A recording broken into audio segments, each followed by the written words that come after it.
প্ৰিয় ছাত্ৰ ছাত্ৰীসকল, ইংলিছ গ্ৰামাৰ চেণ্টাৰ তৰফৰ পৰা তোমালোকক স্বাগতম জনাইছোঁ। আজি তোমালোকৰ কাৰণে আমি আলোচনা কৰিম ক্লাছ 9ৰ ইংলিছ টেক্সট বুকৰ এটা পয়েম মানে পোয়েট্ৰি আলোচনা কৰিম, যিটো নেকি এই অহা 19 তাৰিখতে তোমালোকৰ হাফ ইয়াৰলি পৰীক্ষাত চিলেবাছত আছে, সেইটো আজি আলোচনা কৰিম।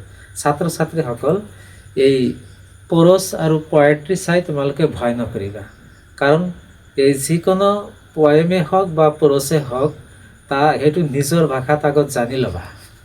তাৰ পাছত তোমালোকে এই ইংৰাজী তোমালোকে ৰিডিং কৰিবা, তেতিয়া বুজি পাবা মিনিংটো। আজি লৈ আহিছোঁ তোমালোকৰ কাৰণে দ্য ৰড নট টেকেন, তাৰমানে অব্যৱহাৰিত ৰাস্তাটো। ৰাইটাৰ হৈছে ৰবাৰ্ট ফ্ৰষ্ট। এইটো তোমালোকে মনত ৰাখিবা যে দ্য ৰড নট টেকেন আৰু ৰাইটাৰ হৈছে ৰবাৰ্ট ফ্ৰষ্ট। এই ৰাইটাৰৰ ওপৰত 1 নম্বৰ আহিবই, তোমালোকৰ কুৱেশ্যনত পাই যাবা অলৰেডি। এবাৰ চাবা এই ৰবাৰ্ট ফ্ৰষ্টে তোমালোকক এই দ্য ৰড নট টেকেন এই কবিতাৰ জৰিয়তে বুজাইছে কি, এইটো আগত জানি লোৱা। তোমালোকে এতিয়াৰ পৰাই কোনটো ৰাস্তা সঠিক তোমালোকৰ জীৱনৰ কাৰণে সেইটো তোমালোকে বাছি ল'বা। এইটো হৈছে প্ৰয়োজনীয় তোমালোকৰ দায়িত্ব, কোনটো ৰাস্তাত যাবা আৰু কোন স্থান যাবাহি, সেইটো স্থানত সেই লক্ষ্য স্থানটো স্থিৰ কৰিবা, আৰু লক্ষ্য স্থানত যাওঁতে কোনটো ৰাস্তাৰে যাত্ৰা কৰিলে তুমি সেই লক্ষ্য স্থানটো পাই যাবা। প্ৰত্যেকৰেতো এটা এইম আছে জীৱনত, যে কোনোবাই ডাক্তৰ হ'ব, কোনোবাই পাইলট হ'ব, কোনোবাই MLA হ'ব, কোনোবাই চাইণ্টিষ্ট হ'ব, কোনোবাই টিচাৰ হ'ব। যিয়ে হোৱা সেইটো লক্ষ্য স্থান, তাৰ পাছত সেই ৰাস্তাৰে তোমালোকে যাত্ৰা কৰিবা। ইয়াত ৰবাৰ্ট ফ্ৰষ্টে বুজাইছে তোমালোকক তেওঁৰ জীৱনত এনে এটা ভুল সিদ্ধান্ত লৈছিল আৰু এনে এটা সমস্যাৰ সন্মুখীন হৈছিল। এদিন তেওঁ এটা হাবিৰ মাজেদি যাত্ৰা কৰিছিল। যাত্ৰা কৰোঁতে সেই সন্মুখত গৈ বা কিছু দূৰ গৈ সেই ৰাস্তাটো 2টা ৰাস্তাত বিভাজিত হৈছিল। এতিয়া কবিয়ে কি ভাবিছিল, কবি অৰ্থাৎ ৰবাৰ্ট ফ্ৰষ্টে অলপ সময় থিয় হৈছিল আৰু ভাবিছিল যে কোনটো ৰাস্তা আমি আচলতে যাত্ৰা কৰিব লাগিব।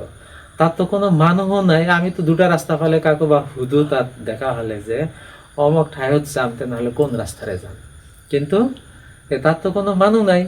এবাৰ কবিয়ে এবাৰ ভাবিলে যে কোন এক ৰাস্তাৰে যাম, যে আকৌ ৰিটাৰ্ণ আহিব লাগে নেকি, এনেকৈ কোন মানুহ চলাচল কৰা ৰাস্তাৰে যাত্ৰা কৰিলে।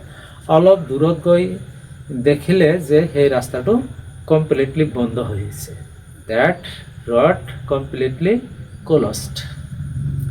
এইবাৰ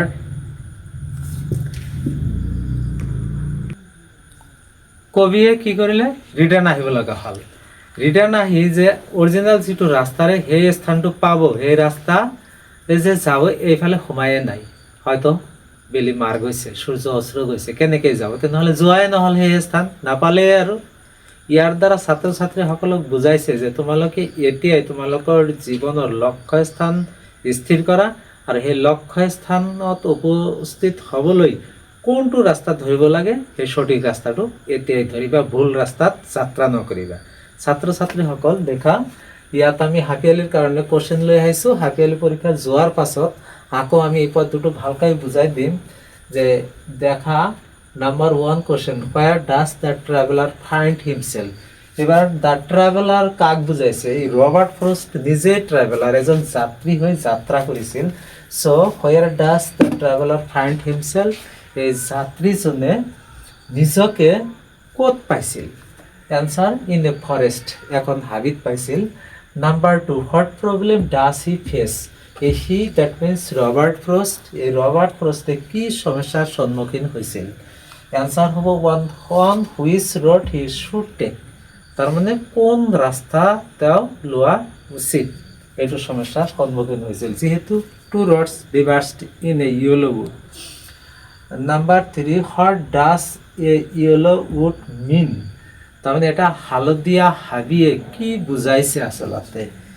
answer, a yellow wood means in the autumn season, তাৰমানে অটম এটা ঋতুৰ নাম। এই অটম ছিজনছে এতিয়া ষ্টাৰ্ট হৈছে, অটম ছিজন ষ্টাৰ্ট হয়ে, আৰু সেইটোকে বুজাইছে yellow wood means in a autumn season. আকৌ কৈছোঁ, এইটো কিন্তু চব MCQ টাইপত থাকিব, আকৌ number 4 where did two roads diverge মানে দুটা ৰাস্তা ক'ত বিভাজিত হৈছিল এনসার কি হ'ব ইন এ ইয়েলো উড এটা হালধীয়া হাবিত দুটা ৰাস্তা বিভাজিত হৈছিল আকৌ নাম্বাৰ 5 দেখা heart was the poet's doubt মানে কবিৰ সন্দেহটো কি আছিল অৰ্থাৎ ৰবাৰ্ট ফ্ৰস্টৰ সন্দেহ কি আছিল এনসাৰ হি উড ইবাৰ come back to the first road কবিৰ এইটোৱে সন্দেহ আছিল যে আকৌ প্ৰথম ৰাস্তাটোলৈ তেওঁ ঘূৰি আহিব লাগে নেকি number 6 how many roads did the poet find